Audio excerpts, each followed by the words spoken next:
Welcome to the Couple-preneurs Show, helping couples in business develop structure and strategies that nurture the balance between business and home, bringing you interviews and insights to give you the secret sauce of power couples. Here are your hosts, Oscar and Kaya Frazier.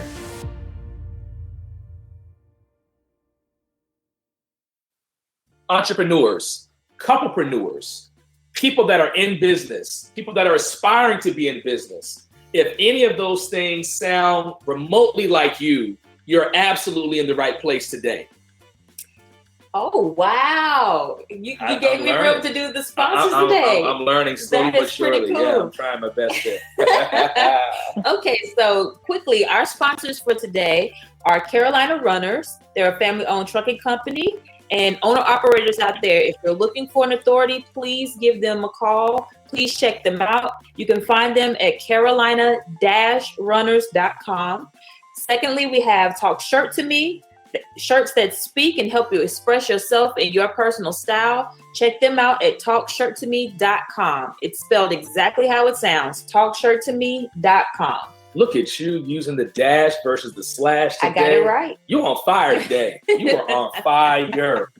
All right. So today, for everyone that's listening, this is actually a show that's pretty near and dear, to my heart. And the reason why I'm so excited about this is a lot of this conversation is going to be around mental health and ways to ensure that as you're, going out here and trying to build businesses and you're doing these different things, it's always critical to be ensured that your mental health is in check as well. In addition to that, I've had friends along the years and in the past that have, unfortunately, they're no longer with us for various reasons from a result of mental health. And, in the businesses that we're in today, within working with couplepreneurs and people that are in business, it's a very stressful environment. It truly is.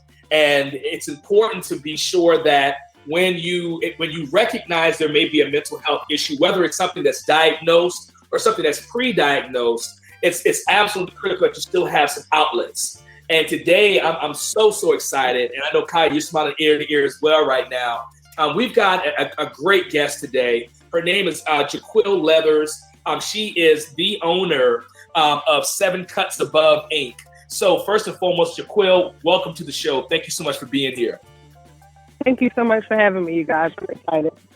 Excellent. So before we go into the weeds, because I'm known for doing that really quickly sometimes, I'd love to hear more about, the idea and the story behind 7CutzAbove. Can you walk us through that? Sure. I have a little sister who has special needs, and as a young child, I would always go and volunteer in her classroom. My mom is really big on volunteering, so we would always go and volunteer in her classrooms and stuff. And I would always see some of the kids would just have, weird haircuts, or just haircuts that didn't fit them, I would say, didn't fit their personality and so forth like that. So once I saw that there was a problem, I, in my mind, tried to figure out what it was I wanted to do with myself, in what type of way could I help, to bring more of an identity for them to themselves. And just doing hair and going and getting licenses and so forth, I looked around and was trying to find different stylists, a barber that catered to individuals with special needs or just anything. And I could not find it. And so I was like, hey, well, God, let's go forward. I know one day I was just praying, and I was like, God, if this is what you want me to do, I need your help. And he gave me Samson from the Bible. Samson had 7 locks of hair, which was his strength. So that's how we got the name 7. And then, of course, Cuts Above. We feel like we're better than everybody else, of course. But that's pretty much how the idea of it came. And it's just been a complete blessing all the way through from the beginning up until now. So. Absolutely. And so with 7CutzAbove, so are you all, is your clientele, your client base essentially where you focus in on providing those haircuts specifically for special needs individuals?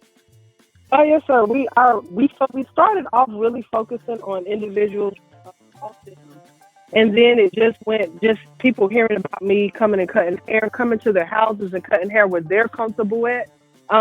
It just spread like wildfire. So now not only do we cut for special needs, we do veterans. We do the elderly, so forth. People that have, like, again, short-term and long-term disability. Say if someone, God forbid, was to get in a car accident and they may not be mobile for the next 2 or 3 months and so forth.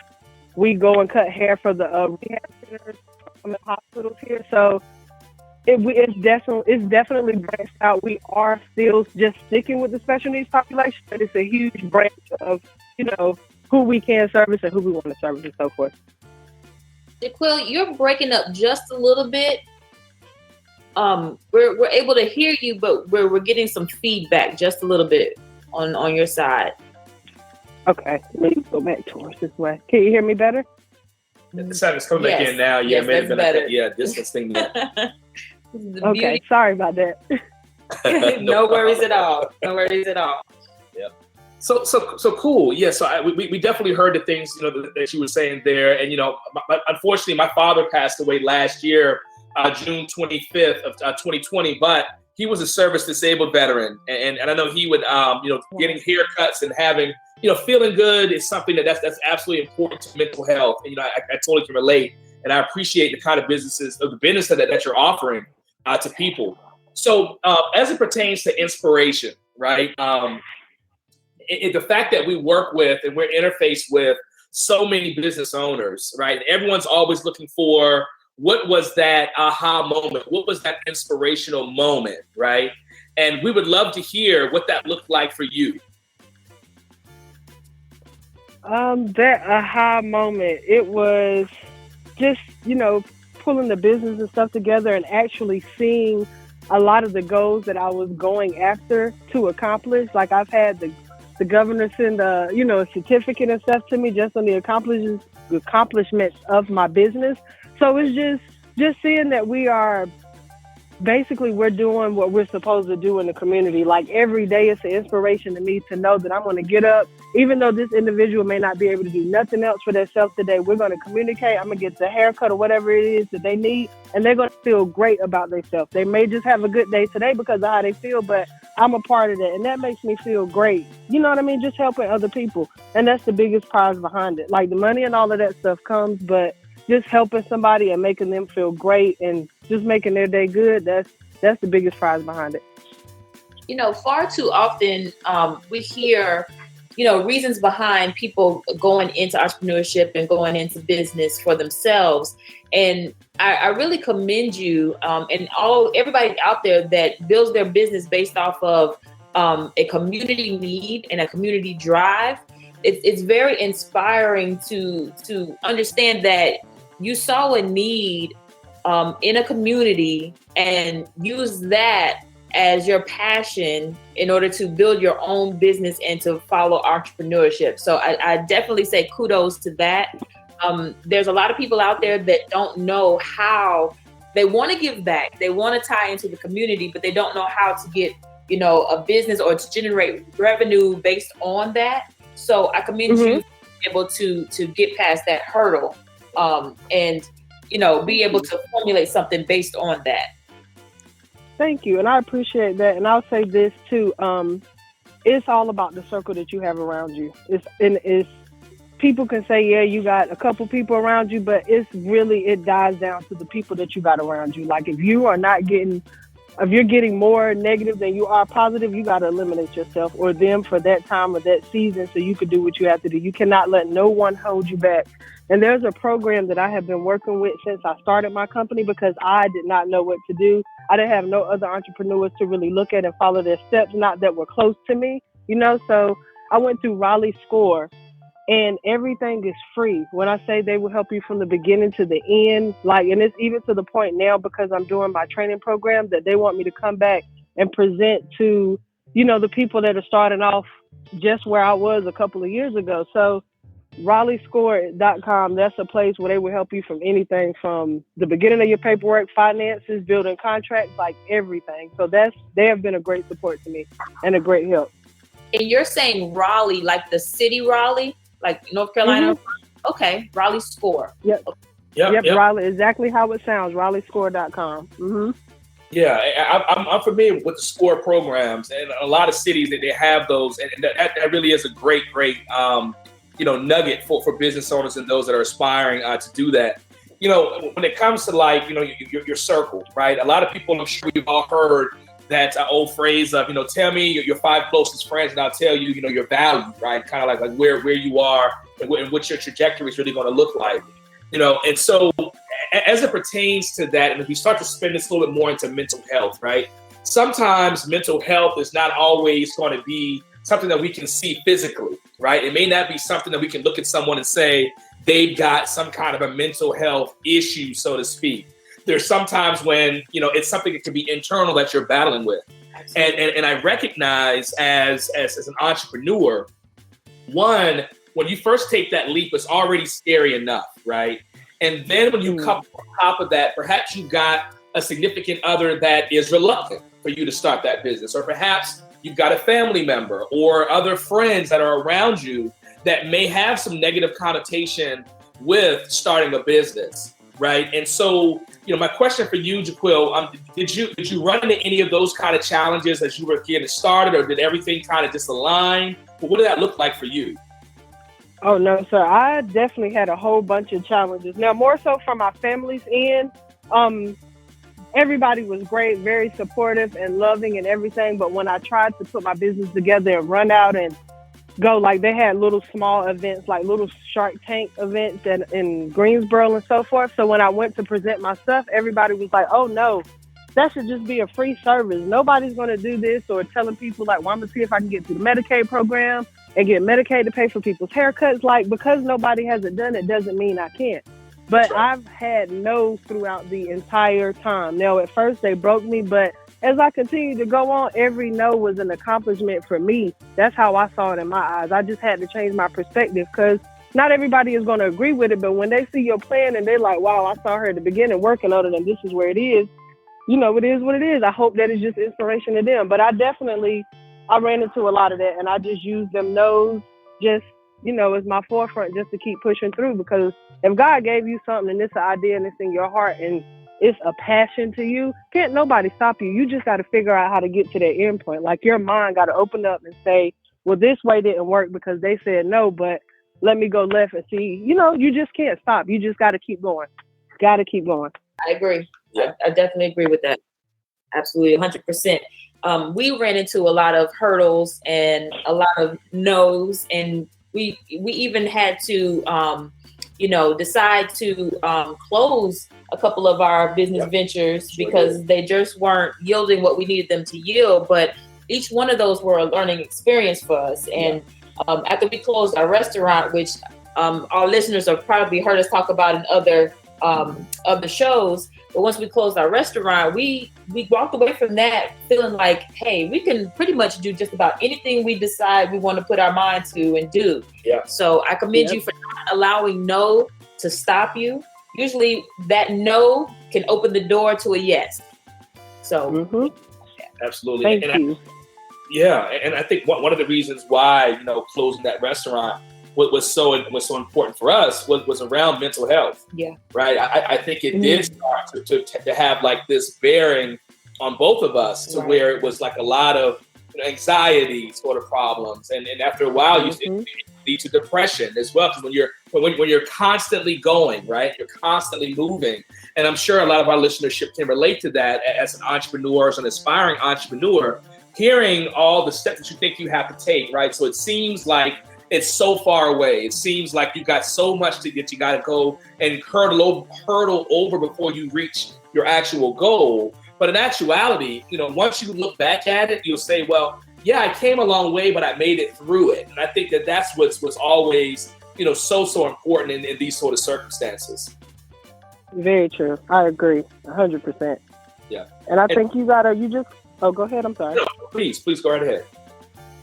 I was just saying too, just with being an entrepreneur and having all that added stress, you always got to make sure you're taking time out for yourself, because you're always pouring back into your business or you're pouring into other people. And of course, like you said, anxiety, depression, fear, all of that stuff can come up, and it can start to do stuff to your body physically as well. So you just got to keep a routine, mentally and physically for your own self.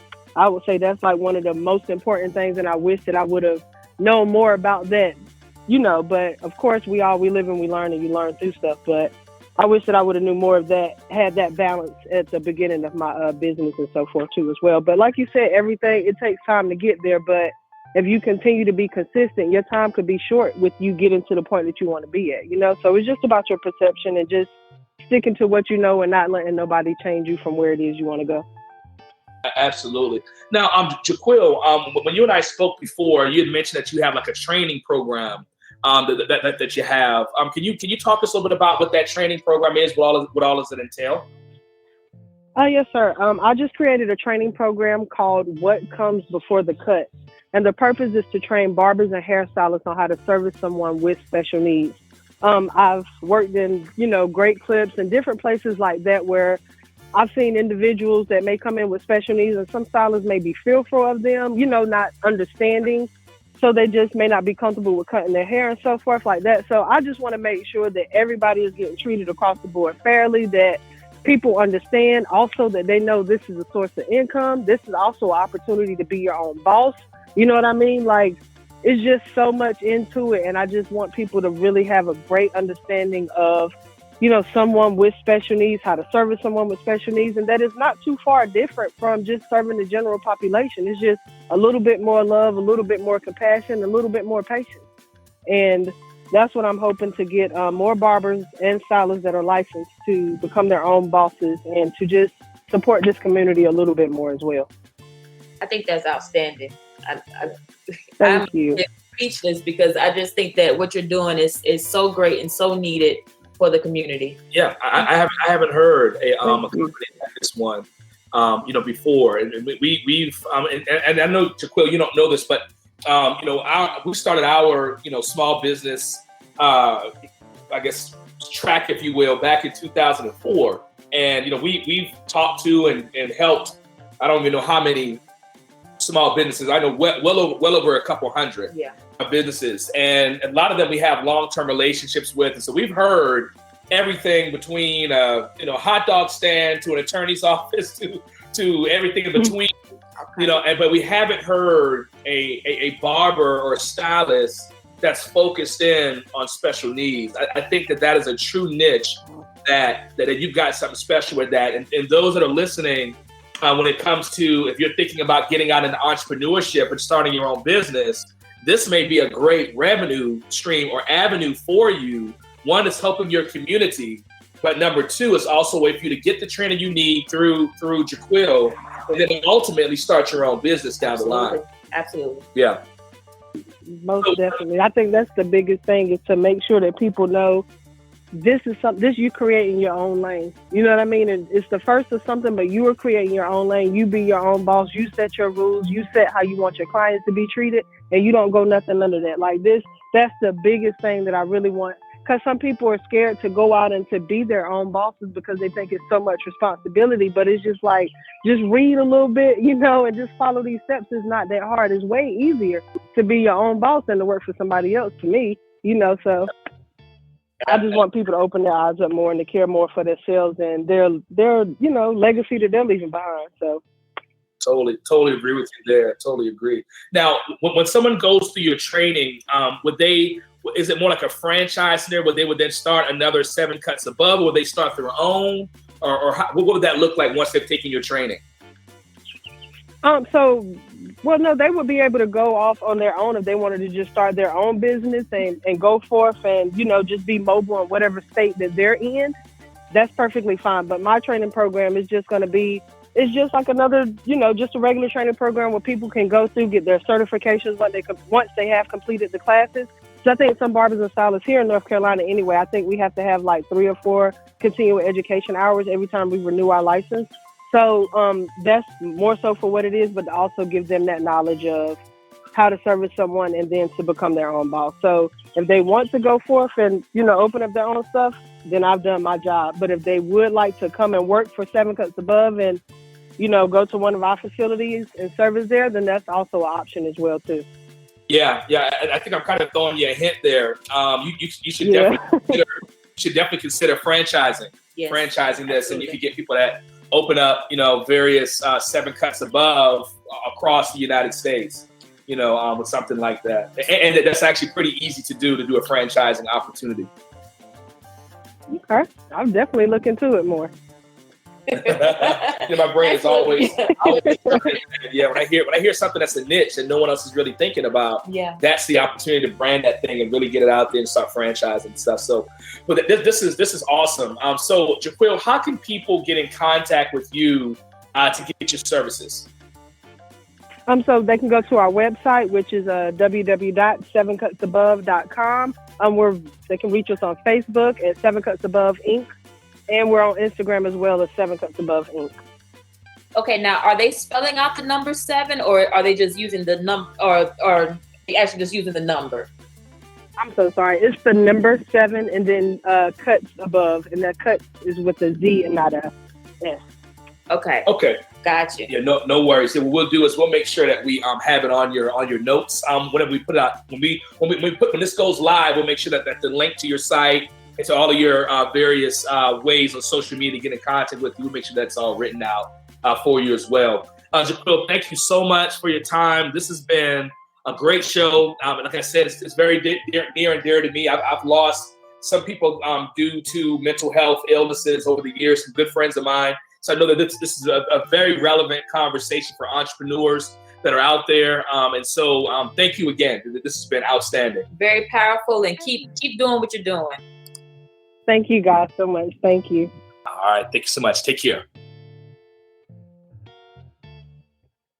You've been listening to the Couple-preneurs Show. To learn more about the resources mentioned on today's show or listen to past episodes, visit www.kothoughtleaders.com.